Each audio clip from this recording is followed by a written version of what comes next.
tardes a todos y a todas, como se dice ahora. Y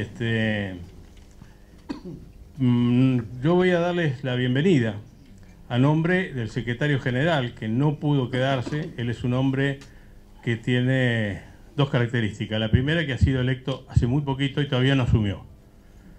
Y la segunda es que es de la ciudad de Santa Rosa, La Pampa. Y hoy debía irse, no podía postergar el viaje. Entonces me pidió a mí que en nombre de la institución lo justificara por una parte y por otra les diera a ustedes la recepción. Muy breve, porque no somos los que organizamos este acto, sino los que tenemos el gusto, el agrado muy profundo de recibirlos a todos ustedes en este evento. Por cierto que este tema, yo lo decía hace unos instantes, de la geopolítica de las religiones, es un tema que no se nos había ocurrido a nosotros. Aunque en mi sindicato, en este sindicato, el tema geopolítico está constantemente presente. Y además tenemos actividad en la región a través de la Federación Latinoamericana de Trabajadores de la Educación y la Cultura. De manera tal que la geopolítica es una de nuestras preocupaciones. Y siempre decimos, no es posible de saber lo que pasa en cada uno de nuestros países si no sabemos lo que pasa en el mundo. Y este es el tema geopolítico. Lo que no se nos había ocurrido nunca es que la geopolítica también fuese un tema a desarrollar sobre las religiones. Pero nos parece interesantísimo y de ahora lo vamos a ir incorporando también a nuestra propia agenda. Les quiero agradecer un poco a los expositores, un poco no, mucho, a los expositores de las diversas religiones. También quiero darle la bienvenida a representantes de embajadas que han querido estar presentes y en definitiva desear que este sea el primer encuentro de los varios y numerosos encuentros que deberíamos hacer en relación a la geopolítica, no solo de las religiones, que marca la necesaria relación del hombre con la trascendencia, y uno se pregunta también con la identidad de los pueblos. Esa es una gran pregunta que seguramente de alguna manera van a responder los panelistas. Les agradezco la presencia a ustedes, les agradezco la presencia a los señores panelistas y les agradezco la presencia también a los representantes de los consulados y embajadas de otros países. Muchísimas gracias, Mario. Bueno, voy a pelear un poco con esta computadora. Muy bienvenidos todos al encuentro La geopolítica y la religión, reflexiones sobre el mundo contemporáneo.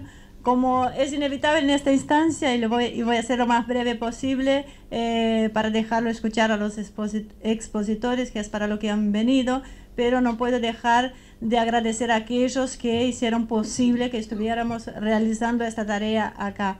En primer lugar, pese a no estar presente por una actividad que coincidía con la nuestra, a Rafael Julio Guirado, que fue secretario de Relaciones Internacionales de la Desadoptación y quien nos abrió las puertas de esta institución, a Juan José Martínez y Mario Morán por su invaluable apoyo y colaboración. Una de estas cosas buenas, estas sorpresas que uno tiene en la vida y que ocurren en pocas oportunidades, ¿no? Como dijo Mario, a las diferentes representaciones diplomáticas que nos acompañan hoy, amigos de toda la vida, tenemos acá Vietnam y Cuba presente, y los dirigentes políticos, sindicales, obviamente a los expositores que tan amablemente aceptaron nuestra invitación, y los amigos en general, que los veo todos con cara muy conocida, pero si nombro a uno me sentiré en el compromiso de nombrarlos a todos, pero que en definitiva son ustedes los que nos hacen sentir así grandes, honrados y con ganas de seguir avanzando día a día. Tampoco puedo dejar de agradecer a Luis Goitía, quien vino con algunos compañeros y dispusieron a ayudarnos con la mayor buena onda posible, un amigo de esos de verdad que siempre están ahí al pie del cañón. Lo mismo a los técnicos y a los que están atrás de las cámaras, como además de esta hija ejemplar que está ahí, que vino acompañada de Sebastián Pimás, y junto con Morena hace que ACTV funcione, ¿no es así? Así que muchísimas gracias. Ahora voy a presentar a todos en el panel. Los presento y les voy pidiendo un aplauso a cada uno, de manera que una vez que empiezan a la exposición no los vayamos interrumpiendo con las presentaciones.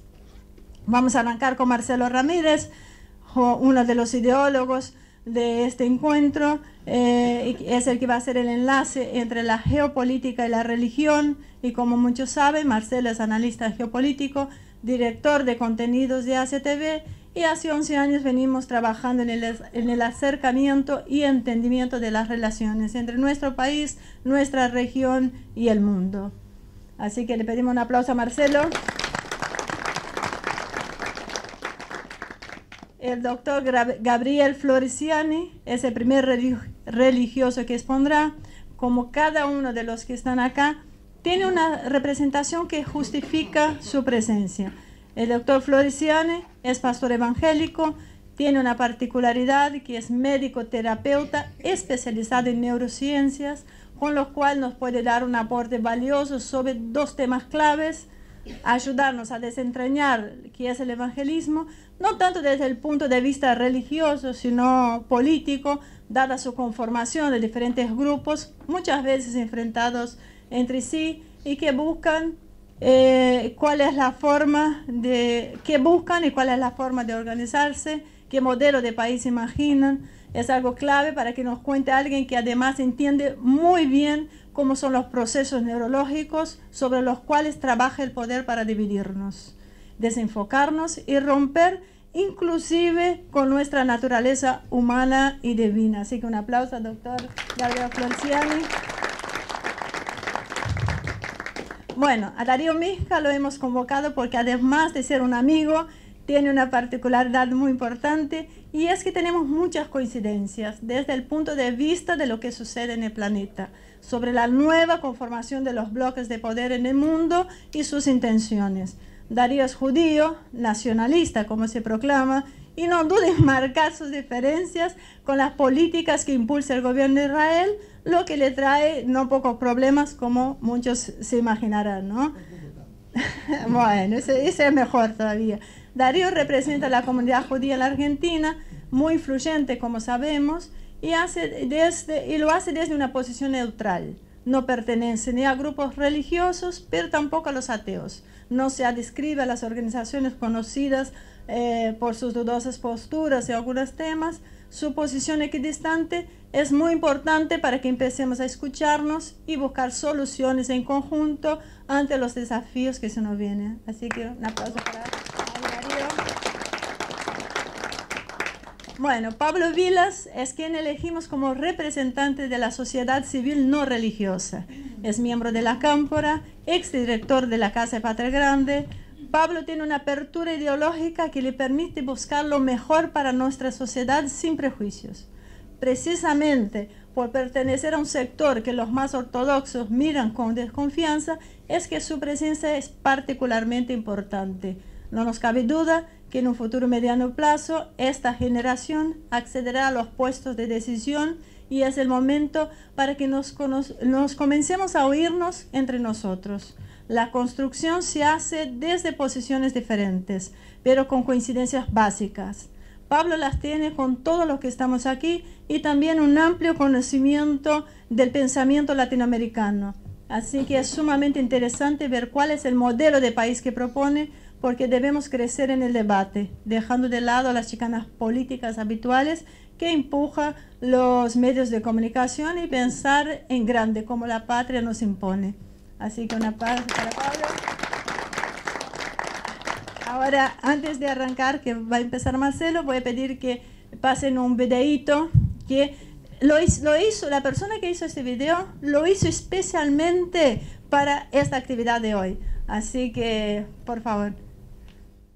En este caso, el futuro de la patria.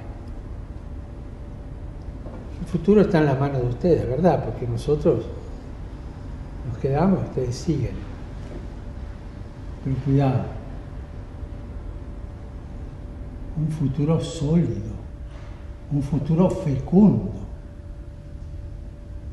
un futuro que tenga raíces Algunos sueñan con un futuro utópico. No, la historia ya pasó, no, lo de antes no, ahora empieza. Ahora no empieza nada, te la vendieron. Bernardes, nuestro poeta, termina un verso diciendo: lo que el árbol tiene de florido viene de lo que tiene de soterrado. Volvé a las raíces y armá tu futuro desde las raíces de donde te viene la savia. No renegues la historia de tu patria, no renegues la historia de tu familia, no niegues a tus abuelos. Busca las raíces, busca la historia y desde allí construir el futuro. Y aquellos que te dicen que sí, los héroes nacionales ya pasaron, que no tiene sentido, que ahora empieza todo de nuevo, reíteles en la cara. Son payasos de la historia. Compañero Francisco, como me dice acá Darío. No, la verdad que es difícil arrancar después de escuchar a alguien así, con esa profundidad, ¿no? A veces no es el Francisco que nos muestran los medios, que en general, en realidad no nos muestran al Francisco, nos lo esconden. Y tal vez nos lo esconden por razones muy claras. Yo creo que es particularmente importante lo que él decía, porque él hablaba de las tradiciones, de las raíces, de lo que somos, de nuestra identidad. Y creo que ese es el problema que hoy se nos está viniendo encima, es lo que estamos enfrentando, no solo como nación. Yo podría referirme, creo que, por lo menos como Occidente, sino como mundo entero. Creo que cuando uno piensa en lo que está viviendo el mundo, uno nota que estamos sumidos en una crisis. Realmente tenemos una crisis muy profunda, no sabemos a dónde vamos, no sabemos quiénes somos, no sabemos qué queremos. Básicamente lo que nosotros estamos hoy haciendo es transitando el mundo. Estas cosas creo que tampoco son por casualidad. Creo que se necesita construir un modelo de ser humano que nos permita edificar un mundo global donde lo único que interesa es el consumo, es lo material, donde lo espiritual termina siendo un estorbo, donde no hay ideas de trascendencia. Yo creo que había en lo que hemos vivido durante toda nuestra historia, obviamente muchísimos defectos, pero no era la solución tirar el bebé con el agua sucia. Y yo creo que es lo que hemos hecho. Creo que a finales de la primera mitad del siglo XX, a nivel mundial se empezó a romper con todo lo establecido, lo cual estaba bien si lo establecido estaba mal, pero no cuando era todo generalizado. Lo que nosotros empezamos a ver entonces es que empezó a construirse un mundo que no era mejor que el anterior. Era un mundo que terminaba siendo más materialista y más, sobre todo, individualista. Un mundo donde era el hedonismo lo que empezaba a prevalecer. Eso quizá lo que nos empezó a movilizar como para decir por qué no empezamos a plantear la necesidad de construir un mundo diferente, sobre otras bases. ¿Por qué seguimos esta inercia que nos viene imponiendo el modelo globalista financiero, que es el que básicamente nos está dominando en los últimos años, más allá de que empezamos a ver ahora bolsones de resistencia a nivel global? Creo que eso fue lo que nos motiva a hacer este encuentro, a escuchar gente que debería pensar muy diferente, gente que debería estar peleada entre sí, y creo que desde el poder quieren que estemos peleados entre nosotros. No es fácil sentar un judío al lado de un musulmán, o un ateo al lado de un evangélico, o un cristiano católico con un evangélico, o con un ortodoxo que sobre todo tiene para darnos un ejemplo de lo que pasó en Rusia. Porque Rusia estuvo al borde de la disolución. Creo que con la caída de la Unión Soviética, el modelo que se estaba generando para Rusia era realmente ser transformado en un furgón de cola de Occidente, un país proveedor de materias primas, de hidrocarburos, no mucho más que eso. Sin embargo, bueno, esas cosas se dan cada tanto en la historia. Tienen un líder que decide volver a reconstruir Rusia, y lo hace en base a algunas premisas que tenemos que tener en cuenta. A rescatar el orgullo primero de ser ruso, al rescatar las tradiciones más profundas. Es un poco curioso entender cómo pueden tener al zar y a los bolcheviques juntos hoy. Son cosas absolutamente incompatibles, nosotros no los podíamos pensar, pero ellos entendieron que era la forma, eso era lo que ellos eran, eso era su historia. Eso no quiere decir que estén a favor o en contra de lo que pasó con cada una de sus etapas, sí con la necesidad de decir, bueno, estos somos y ahora tenemos que salir adelante. Armaron a partir de ahí un resurgir de su nación, precisamente a partir de los conceptos, algunos muy básicos. Ahí la Iglesia Ortodoxa jugó un papel central, fundamental, nucleó la identidad rusa. Y hoy a veces uno habla con rusos que le dice, yo soy ateo, por ejemplo. Yo les hablaba con un chico que me decía, yo soy marxista-leninista, absolutamente ateo, yo pertenecía al Partido Comunista, sin embargo yo apoyo a la Iglesia Ortodoxa, porque somos nosotros, esos somos nosotros. Esa es nuestra identidad, esas son nuestras raíces. Nosotros no somos nada si no respetamos nuestras raíces. Que ahí es lo que veíamos que decía Francisco, ¿no? Entonces, bueno, un poco la idea fue esa, acercarnos, empezar a ver cuáles son nuestras propias raíces. Nosotros, a diferencia de Rusia, no tenemos 1000 años de historia. Nosotros somos apenas un país en gestación, donde se nos han mezclado razas, religiones, se nos ha mezclado todo, pero de a poco va surgiendo una identidad que no es la que nos están haciendo creer muchas veces con las nuevas ideologías que están un poco de moda, y que si uno quiere saber cuáles son las que realmente están de moda y cuáles son las verdaderas, tal vez son las que están generosamente financiadas, impulsadas desde los grandes medios de comunicación, las que inclusive hasta los propios organismos internacionales terminan por presionar y condicionar sus créditos a la adopción de estas políticas. Entonces, creo que fue fundamental para nosotros empezar a detectar estas cosas. No es casualidad que nosotros tengamos problemas ahora con el mismo lenguaje, que se empieza como a redefinir.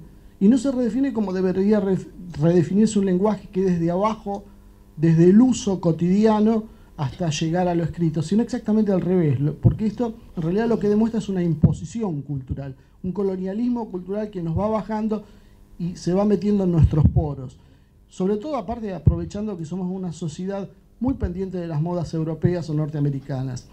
Entonces, nuestras raíces, nuestra cultura, nuestra religión, nuestra lengua y hasta nuestros propios símbolos nacionales, que si uno empieza a prestar atención, empieza a ver cómo se empiezan a ir perdiendo, se empiezan a ir diluyendo, donde, como decía Francisco, nuestros propios héroes patrios terminan por ser cuestionados, minimizados, escondidos. Tenemos un presidente que nos dice que estaban tristes, que se sentían mal por haberse independizado. Entonces, estamos viendo cómo nos están golpeando todas las bases como sociedad. Y es algo que uno ve también se empieza a reproducir en el resto del mundo. En América Latina también vemos que empieza a pasar este tipo de cosas. Y va a haber una reacción. El problema es que esa reacción no sea incontrolada, que sea una reacción que nosotros podamos saber a dónde nos conduce. Entonces, y un poco para ir cerrando ya esta pequeña introducción a lo que es, la idea era eso precisamente, traer gente que desde la sociedad civil no religiosa y desde las religiones mismas nos cuenten un poco su experiencia, su modelo, su visión del mundo, y que por ahí no desconfiemos entre nosotros mismos. Empecemos a entender cuál es el campo popular en el lado en que tenemos que estar y quiénes son nuestros enemigos reales. Gracias. Le pasamos la palabra ahora al doctor Flores Yáñez. Bueno, muchas gracias, buenas tardes. Estamos en un tiempo geopolítico en donde el dominio mundial se va a llevar adelante a través del dominio de la mente. No va a ser tan importante, aunque sí lo es, el armamento, el desarrollo de las armas nucleares, los ejércitos y demás, sino que hoy en día las potencias mundiales, las naciones del planeta, básicamente libran una batalla por el control de la mente de la humanidad.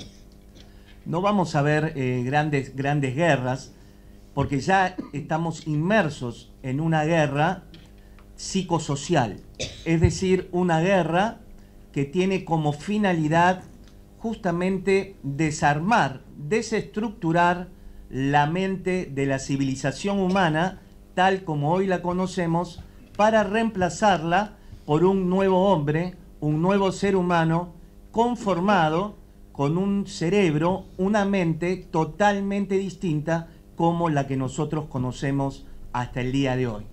Es decir, hoy se trabaja a través de distintas ideologías, a través de la droga, a través de la penetración cultural, de los medios de comunicación, de la banalización de la cultura. Se trabaja para justamente desestructurar y desarmar la estructura de la mente humana.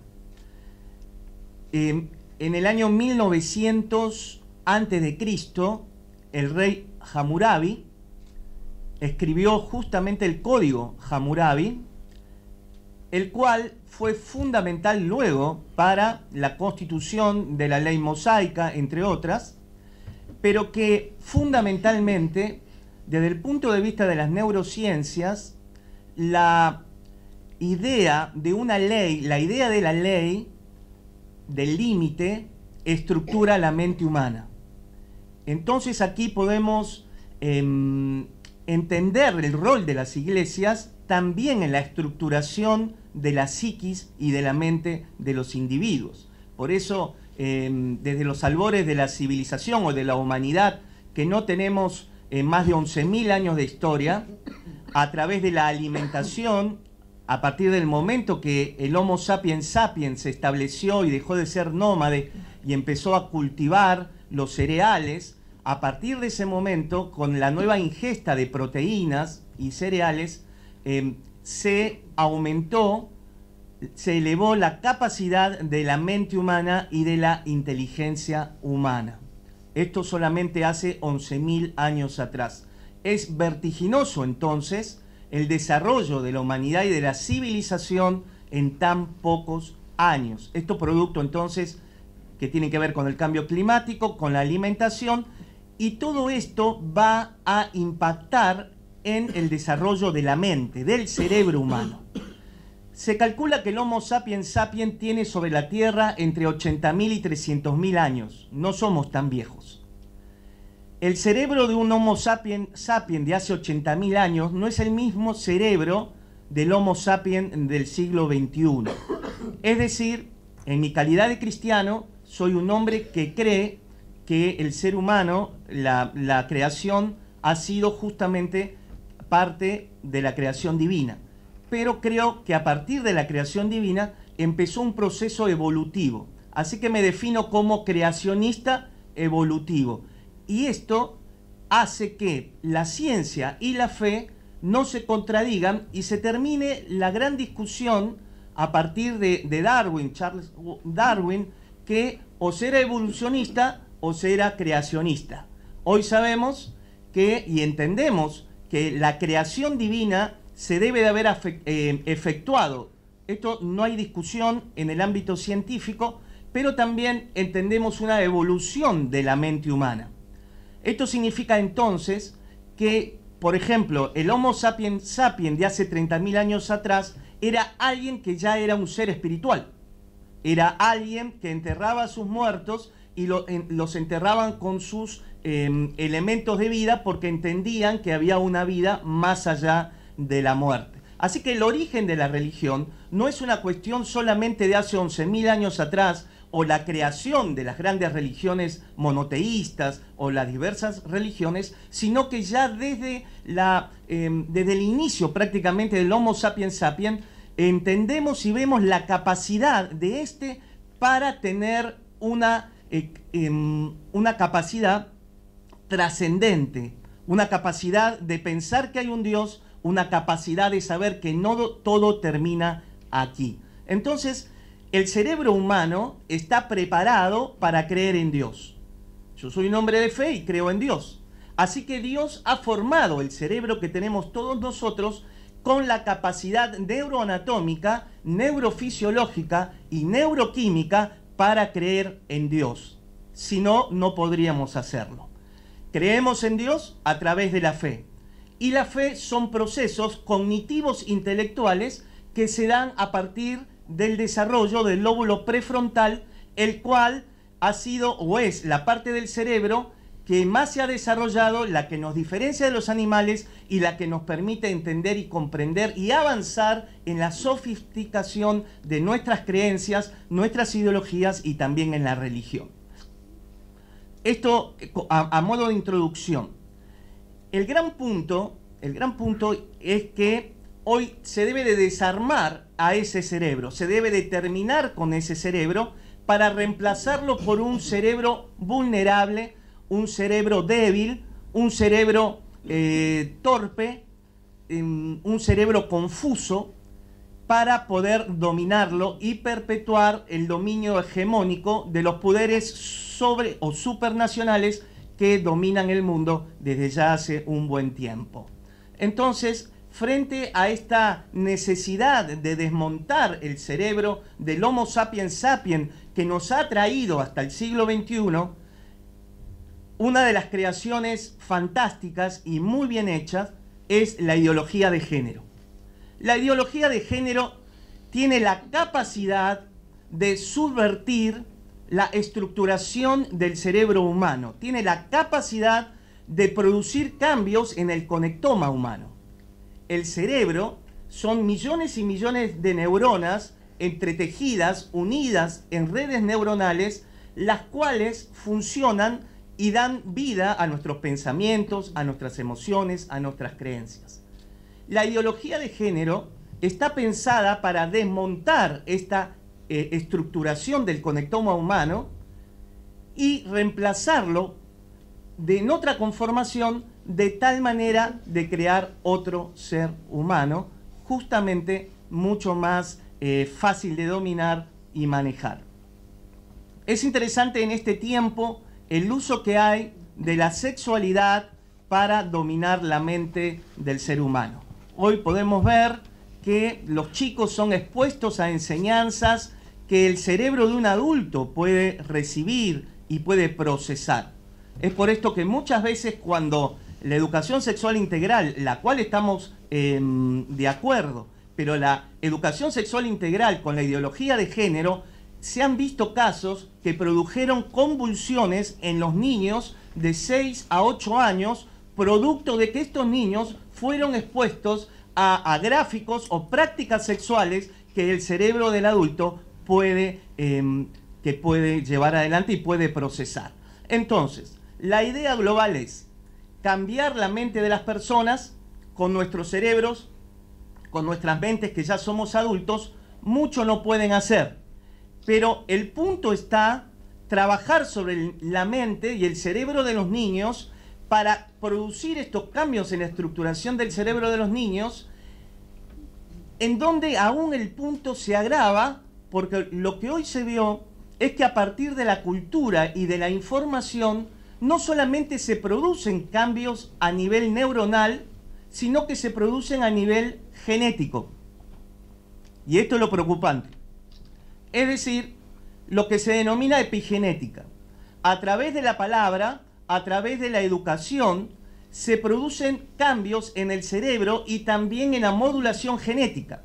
Esto significa que a través de una arma de control psicosocial y de dominio psicosocial como la ideología de género, se puede aún producir mutaciones en los genes de los niños para que en varias generaciones esos niños tengan una genética distinta, lo cual hará que ya no sean Homo sapiens sapiens como nosotros los conocemos, sino lo que denomina la ideología de género como transhumanos o ciber.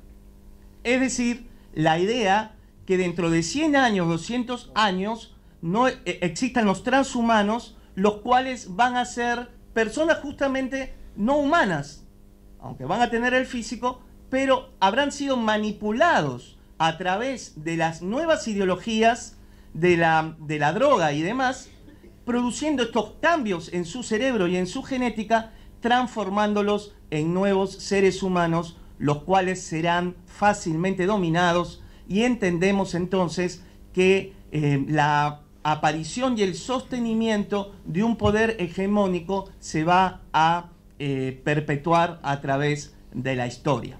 Por eso, Queridos amigos, estamos en un tiempo fundamental. Estamos en un tiempo donde debemos de dar una batalla no solamente para nuestros hijos, para nuestros nietos, sino extrapolar esta batalla en las próximas generaciones. De la suerte de la batalla por la mente, que en este tiempo se dé, y quien sea el vencedor de esta batalla por la mente, será prácticamente los próximos 200, 300 años antes que el cerebro humano pueda volver a su patrón, a su modelo original. Entonces, vos decime el tiempo. Aviso cuando falte 3 minutos. ¿Sí? Entonces, ¿dónde viene la religión? El cerebro humano está preparado para creer en Dios y para la religión. Por eso comentaba del código Hammurabi. Estructuro mi mente a través de dogmas. Es fundamental, estructuro mi cerebro, necesito la estructuración psicofísica emocional a través de dogmas y en este caso religiosos. Frente al embate y la infiltración del posmodernismo en las religiones, justamente tiene como fin licuar a la religión y licuar el dogma de las religiones. El nihilismo, justamente penetrando en las religiones para producir un vaciamiento dogmático en las religiones. Esta es la palabra de Dios, la Biblia. Los cristianos creemos en esto. Esta palabra para nosotros es guía y constituyente no solamente de nuestra espiritualidad, sino también de nuestro cerebro. Los musulmanes tienen el Corán y las otras religiones monoteístas básicamente tienen el libro. Por eso somos llamados las religiones del libro, porque la palabra constituye la psiquis. Cada vez que predicamos, cada vez que estamos dando una enseñanza, estamos constituyendo la psiquis de nuestros hijos. Si esta gente de los poderes supranacionales, los cuales nos llevan a una transhumanización, a una desestructuración del ser humano como tal lo conocemos, y la imposición de un nuevo género, el cual no va a ser el Homo sapiens sapiens, entonces el motivo o una de las metas es hacer desaparecer a Dios. Es fundamental para ellos desaparecer a Dios. Es fundamental borrar a Dios. Ahora, lo pueden borrar en forma directa, intentar borrarlo en forma directa, cuestión que no se ha podido hacer a través de la historia, porque como les decía, el cerebro humano está preparado para creer en Dios. Y entonces, el segundo objetivo serán las religiones. En Rusia, en tantos lugares del mundo, los bolcheviques y demás, en la China, persiguieron la iglesia y fracasaron. Y entonces el gran peligro de la religión hoy en día justamente es penetrarla, infiltrarla con las ideas postmodernas del hedonismo, relativismo, materialismo, que viene de la mano de la cultura imperante, lo cual esta nueva cultura, al hacer desaparecer la religión fundamentalmente en los jóvenes, entonces estos no tendrán una herramienta fundamental para imponerse al dominio mental. Necesitamos la religión, necesitamos a Dios. No está todo perdido. Nuestro padre Abraham, en Génesis capítulo 15, dice claramente el Señor, la Escritura, que él creyó para justicia, y a partir que él creyó para justicia, sus generaciones fueron benditas hasta el día de hoy. Muchas gracias. Muchísimas gracias, doctor Ciane. Antes de pasar con Darío Miscas, quisiera recordar que Beatriz amablemente está con una hoja y una virome. Los que quieran hacer alguna pregunta, por favor, levanten el brazo y ella se acerca. Pueden poner nombre, apellido, la pregunta y a qué expositor va dirigido, que al final de las exposiciones ellos se lo van a responder. Darío, por favor. Bueno, voy a tomar el último punto del doctor, que es justamente lo que tenemos en común aquí todos los que profesamos alguna religión, que es Abraham, justamente. ¿Y qué pasaba con Abraham? Abraham veía que su pueblo era idólatra, que sus padres eran idólatras, y se dio cuenta o sintió que había otra fuerza que manejaba el mundo, que manejaba a los humanos. Y entonces sintió un llamado y el llamado le decía que se tenía que ir, vete de tu lugar. Y lo obedeció. Entonces este es el famoso pacto con Dios que nos une a todos en esencia. Y este pacto con Dios implica que nos pongamos en un lugar distinto. Justamente cuando leía sobre este tema, leía qué significa la palabra hebreo, ibrit, y ese es el que se pone del otro lado. Y el que se pone del otro lado porque mira su realidad, encuentra que hay un conflicto y dice, yo no quiero seguir con esto, quiero otra cosa, necesito la trascendencia que este sistema no me está dando. Y lo que nos está sucediendo, y hago el paralelo con esto, por este momento de nuestra civilización, porque estamos volviendo a la idolatría. Y estamos volviendo a la idolatría de una manera sesgada, nos fragmentan el pensamiento para que volvamos a ella y nos desestructuran el pensamiento. Esto va más allá incluso de la creencia religiosa, lo trasciende porque podríamos no tener ninguna creencia religiosa y sin embargo darnos cuenta que la dimensión espiritual del hombre es importantísima, si no fundamental.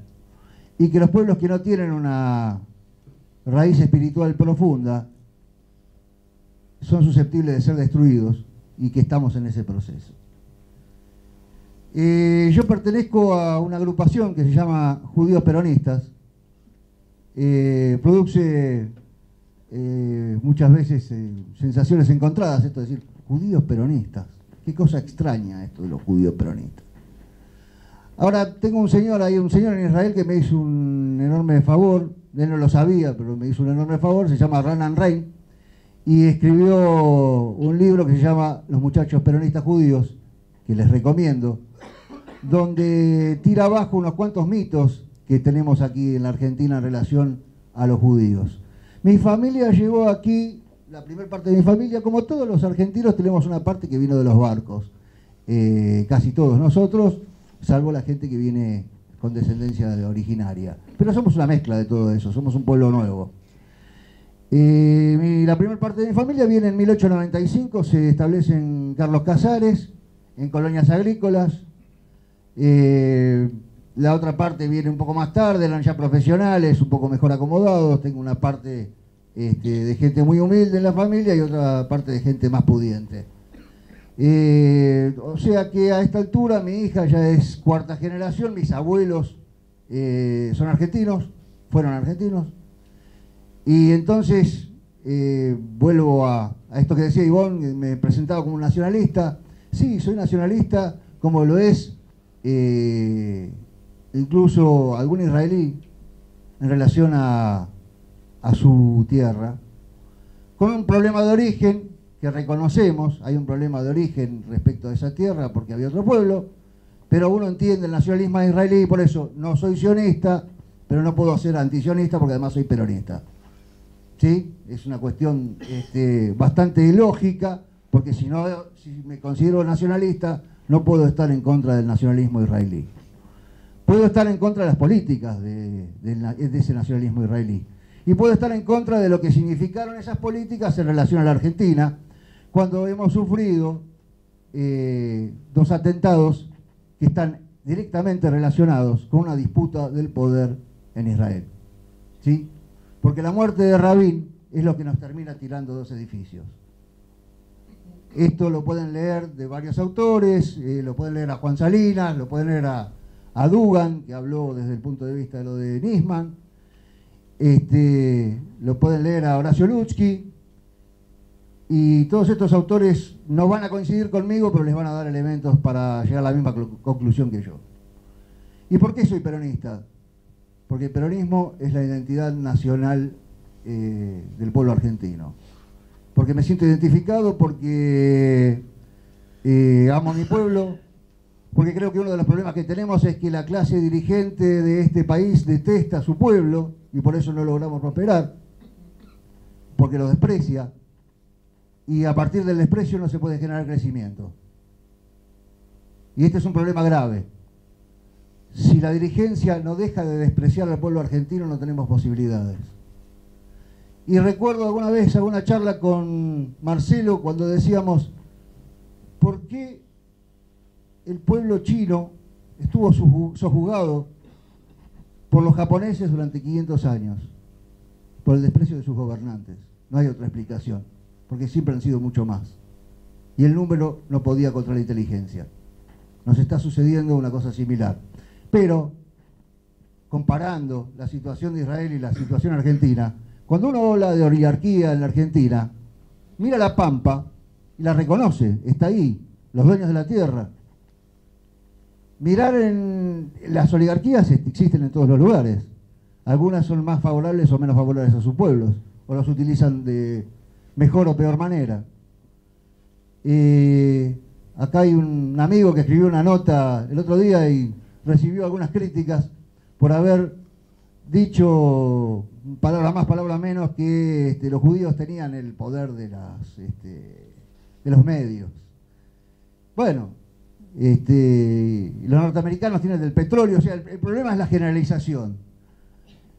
Y digo que el problema es la generalización porque yo recuerdo en la década del 70, cuando yo tenía unos 12 años, iba a los grupos del Templo de Libertad. La bajada de línea nacionista, yo me sentía un poco incómodo con eso porque no tenía mucha relación con el Estado de Israel y siempre me sentí judío. Y todos esos chicos que eran nuestros madrijim, desaparecieron de un día para el otro. La comunidad judía tiene 1900 detenidos desaparecidos. Y la proporción sobre la cantidad de habitantes que significamos los judíos en la Argentina es altísima, porque no somos esa proporción en número, es el 7%, nunca fuimos más del 4%, y ahora somos menos todavía, somos el 2%. Entonces hay toda una mistificación en relación a los judíos, que se va volteando, lo hicimos, está Pablo Ayala acá, que es candidato a diputado por el Frente de Todos, con el que hicimos un acto en San Justo, en homenaje a los judíos detenidos desaparecidos, y en el que se expresó esto que hablamos. Y además hay otros mitos, como por ejemplo la relación entre el peronismo y el Estado de Israel. Fue excelente la relación. Golda Meir tenía una muy buena relación con Evita. Todavía hay en los museos de muchos lugares de Israel frazadas de la Fundación Eva Perón que recibían los kibutzim, las granjas agrícolas israelíes. Entonces, hay una costumbre que muchos grupos judíos peronistas, progresistas, kirchneristas han denunciado, que es el negocio de ciertos judíos para ubicarnos a todos en el mismo lugar. Y no lo estamos, ¿sí? Nosotros no tenemos nada que ver con el gobierno de Netanyahu. Y esperemos que algún día ya deje de estar. De Netanyahu le falta poco. El problema es si viene alguien peor. Esta es la dificultad. Pero los millennials israelíes están cansados de esta posición. La gente más joven en Israel está un poco harta de que no se genere una solución respecto al Estado de Israel. Entonces existe la esperanza de que haya un cambio y bueno, hubo una elección hace un poco tiempo, tienen que volver a llamar a elecciones porque Netanyahu está con problemas legales y es probable que haya una renovación, no sabemos para qué lado va a ir. Cuando nosotros miramos el tema Nisman, ahí nos dimos cuenta que nos estaban robando institucionalmente la nación. Porque se utilizó tanto el tema Nisman, el memorándum, los 2 atentados, etcétera, etcétera, para romper la institucionalidad de la Argentina. Esto hay que tenerlo claro porque también se utilizó a través del tema deuda y con un juez y un señor que se llama Paul Singer, que es el principal benefactor del ejército israelí porque hace grandes donaciones. Se nos volteó la renegociación de la deuda, la que había hecho Néstor. Y ahora estamos en la situación de mirar a Estados Unidos y ver que, porque no vamos a echarle, hay que salir de este tema del imperio. El imperialismo se cayó hace unos años, eso pertenece a la década del 80. Ahora estamos hablando de multipolaridad y estamos hablando de China Estados Unidos y Rusia en igualdad de plano o parecido, o como potencias hegemónicas. Estamos hablando de un dólar que va saliendo lentamente de los mercados. Estamos hablando todavía del dominio del comercio por parte de Estados Unidos. Y estamos hablando de parte de un Trump que es distinto al resto de lo que habíamos visto hasta ahora. Que amaga con comerse a los chicos crudos y termina diciendo, lo pensé, lo dirán, no quise matar 150 personas. Esto hay que verlo, porque recordábamos a Hillary festejando la muerte de Gaddafi, ¿no es cierto? Entonces necesitamos mirar el mundo desde otro lugar. Este otro lugar necesariamente tiene que ser a partir de la geopolítica, porque si nosotros no logramos reconocer que hay una diferencia entre Trump y los sectores globalistas, no sabemos cómo vamos a ir a negociar. No sabemos cómo vamos a ir a negociar. Y si no sabemos cómo negociar, seguimos dando las mismas respuestas. En este momento, por una cuestión que yo interpreto de la siguiente manera, Francisco le apuntó a hacer llegar al cristianismo, al catolicismo a China. Entonces tiene buena relación con China, lo cual está muy bien. Pero recuérdelo a Trump, que se la pasa repitiendo. China, China, China, China, es obsesión China. Trump tiene serios problemas con China, los contiene como puede, pero necesita tener a esta región con cierto control. Por eso hacer negocios con China en este momento se nos va a dificultar. Y por eso uno también termina viendo un candidato a presidente con el que no estoy demasiado de acuerdo, pero lo entiendo para dónde va, que dice que es un progresista de izquierda, liberal. Porque este es el escenario. Y admiro muchísimo a Francisco, pero necesitamos que hable con quien tiene que hablar para que la cosa mejore. Porque si no tenemos que elegir a los globalistas. Y con los globalistas no nos va a ir bien. Porque pertenecen a una política que no es la nuestra. Y es raro, porque en realidad como el peronismo es nacionalismo, tendríamos que poder hablar con los otros sectores nacionalistas que se van dando alrededor del mundo. El sionismo es un resultado de la modernidad. Hubo movimientos de liberación en todo el mundo y esos movimientos de liberación dieron lugar a Estados-nación. Estamos en un momento en que esos Estados-nación van formando parte de bloques y van formando parte de asociaciones más grandes.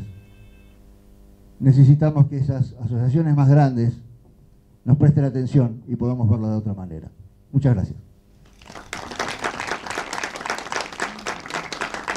Muy bien, ahora pasemos a la palabra a Pablo Vilas. Muchísimas gracias, Darío. Muy buenas tardes a todas y todos. Felicitar y agradecer, en primer término, al Sindicato Argentino de Docentes Privados, Mario Morán, Juan José, por permitir este debate, ¿no? Ya hace años que he tenido la oportunidad de venir articulando con este sindicato, donde efectivamente, como lo decía Mario, ha sido un espacio donde se ha promovido la discusión de ideas. Felicitar a Asia TV, que nos saca de los espacios de seguridad para discutir temas, pero sí el esto de que nos hagan hablar de último en la mesa me va a permitir tener que hacer algunas aclaraciones de, uno, no soy tan amplio ideológicamente, tengo una doctrina, que estamos construyendo una unidad hasta que duela para poder detener el avance de este proyecto político, no hace perder nuestro horizonte. Al mismo tiempo, discrepar con algunas limitaciones o algunas de las frases que aquí se dijeron. La batalla no es solo por la mente, es por nuestros corazones. Si algo se ha caracterizado la década ganada de Néstor y de Cristina, de Lula, de Chávez, de tantos patriotas, hombres y mujeres de nuestra América Latina, es que han reconquistado el amor por la patria. Aquí lo dijo Marcelo. La llegada de Vladimir Putin en el 2000, la reconstrucción de esa identidad rusa y ese amor a la patria tiene que ver con mucho de lo que hizo Néstor a partir del 2003. Y eso solo se puede construir con amor. Pero al mismo tiempo la reflexión, felicitar y agradecer a todos ustedes participantes por estar acá en los tiempos que corren, discutiendo estos temas que podrían parecer tan abstractos, ¿no? Geopolítica y religiones, en días post cierre de listas, en días pre-elecciones primarias simultáneas y obligatorias, en días de Bolsonaro y en días de Macri, ¿no? Entonces, felicitarnos que estemos dando este trabajo de discutir por fuera de nuestras áreas de comodidad y pensar la geopolítica desde estas perspectivas y no solo desde las potencias militares, económicas y las estrategias clásicas de estudio de la teoría internacional. Y cuando Marcelo e Ivonne me invitaron a participar de este panel, yo militante, creyente, pero no practicante, creo en Dios, estoy bajo la doctrina católica, si se quiere. La primera reflexión que me vino fue el hombre que habló acá en ese video poquito atrás, el Papa Francisco, cómo sus primeras acciones después de que hubimos humo blanco en el Vaticano, llamó a las juventudes a convocar, a comprometerse en ese encuentro de Brasil, llamó a la religiosidad, a los militantes católicos a militar políticamente también, a abrazar la política como herramienta, y también nos llamó a nosotros, a los militantes populares, a los militantes políticos, a reencontrarnos con la religión, a reencontrarnos con la fe. Y al mismo tiempo que pensaba eso, digamos, de por qué Ivonne y Marcelo me convocaban y me metían en este embrollo, también decía, bueno, pero ¿por qué estoy pensando del reencuentro de la militancia política con la religión? Quiere decir que en algún momento yo, Pablo Vilas, interpreto que nos alejamos, que empezamos a ver en la Iglesia Católica Occidental no necesariamente un enemigo, pero sí un obstáculo para nuestra militancia política, pensada la política como herramienta de transformación social y la religión como un distractor de esa transformación, de esa sociedad que queríamos.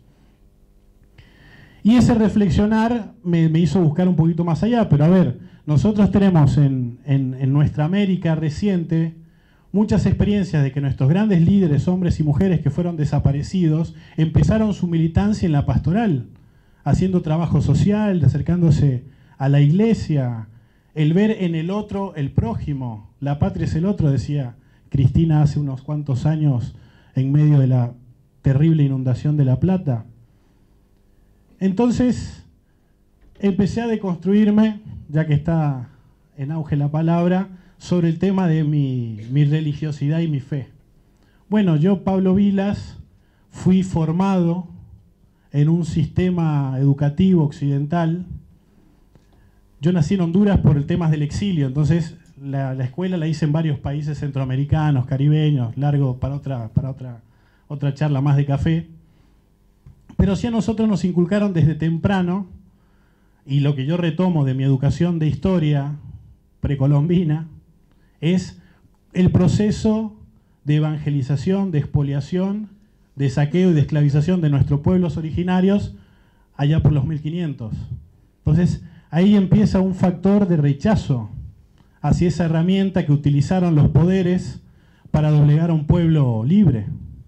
Un pueblo diverso, tampoco era que acá nuestros pueblos originarios vivían en el Edén, pero las discusiones entre las comunidades pasaba por otro lado. Y en ese reflexionar, acercándome a la problemática que aquí me plantean, empecé a recuperar también este sentimiento de odio. Y ahí asocio la problemática que nos invita a este panel desde mi perspectiva, ¿no? Digamos, me quedo tranquilo porque hasta que llegó el compañero de geopolítica habíamos hablado poco, entonces yo, ¿cómo le meto la geopolítica, la religión? Pero sí del odio, y el rechazo que se nos viene inculcando, el odio social que tiene nuestra población, nuestra americana, frente a esa otra América, recuperando el concepto martiano, ¿no? El odio que se inculca en nuestras calles, el odio y el rechazo a lo diferente, porque también por eso el rechazo a la religión o a lo desconocido tiene que ver con que yo no me adentré en el estudio, en la sistematización, en la investigación sobre los procesos. Sí, en los últimos ya 5, 6, 7 años hemos visto efectivamente cómo la la herramienta de la religión también afecta en la construcción del orden mundial. Lo hemos empezado a ver cada vez más efectivo, vuelvo a decir, estamos en tiempos de Bolsonaro. Y ese odio que venimos atrayendo ya desde más de 500 años nosotros, los americanos de nuestra América, se empieza a recuperar, se empieza a revivir en esta época, ¿no? Eso es lo que hace pertinente también este debate hoy. Porque yo la religión la abrazo y la fe la abrazo desde una espiritualidad del amor hacia el prójimo. Y este sistema capitalista occidental lo que nos está diciendo es que el otro es el enemigo. El de al lado no es tu hermano, sino que es tu adversario. Y desde esa filosofía, entonces, ya hablamos de un concepto de odio colectivo. Y el odio colectivo se construye a través de un sistema cultural de formación, de dominación. Porque para que sea colectivo y sacar de la subjetividad de las relaciones individuales el odio, necesitas un sistema que promueva ese odio. Y un sistema que se alimente y se sirva de ese odio.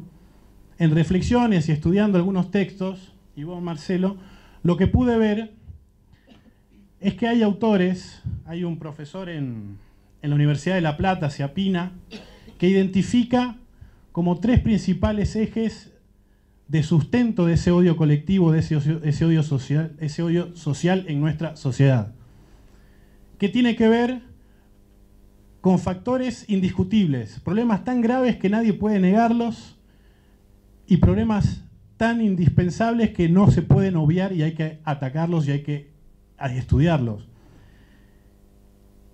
Y esas razones él identifica voy a centrarme en 3, ¿no?, que tienen que ver con lo que estamos hablando acá. De índole religioso, de índole científico-tecnológico y la raza o la etnia. Son los 3 factores que han sido utilizados a lo largo de la historia de la humanidad para justificar las más terribles calamidades de nuestra humanidad.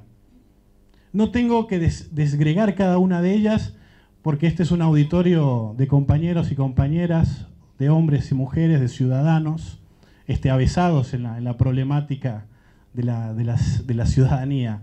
Pero sí, bueno, rápidamente, acabo de decirlo, 500 años atrás se utilizó la religión para doblegar un pueblo, no solo las armas, no solo la ciencia y la tecnología a través de los barcos, de montar caballos, las cruzadas, la Guerra Santa, ¿no?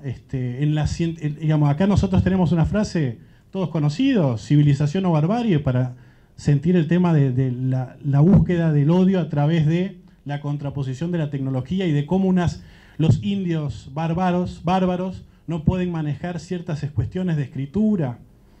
Y la racial, pues ni te digo, soy afrodescendiente, para decir una de las razas etnias que más hemos recibido el odio racial. Pero en nuestra América puntualmente, como decía Ciapina, el odio ha sido utilizado por las clases dominantes, las élites de poder, para expropiar, para expoliarnos, para robar los recursos de las clases populares, de las mayorías. Y eso lo vemos también a lo largo de la historia de toda nuestra América. El odio de las élites populares, ese odio que no me tengo que remontar mucho porque lo vemos aquí cuando le abrimos un diario de La Cornetita y vemos páginas de sangre y cómo nuestra sociedad cada día está más violenta y ve y discute y el odio. Y no tengo que ir mucho más atrás tampoco porque también el odio clásico no es solo el que estamos hablando. Cuando te ponen que en el caso de peor pobreza y de peor necesidad del ser humano te prohíben comer la basura porque te ponen basureros con control digital, es porque ya prefieren que te muras de hambre y que ni siquiera te rebajes a sobrevivir, ¿no? Esas élites han empoderado a actores sociales, marginales, no necesariamente hegemónicos. Digamos, Bolsonaro lo pusimos en agenda cuando declaró el día que Dilma era golpeada, cuando decía a favor, digamos, voto a favor, recordando al general que la torturaba. A partir de ahí se construyó un monstruo, rápidamente. Macri, a ver, lo tenemos por la familia, pero a Mauricio lo teníamos del Club Boca Juniors y lo dejamos crecer, ¿no?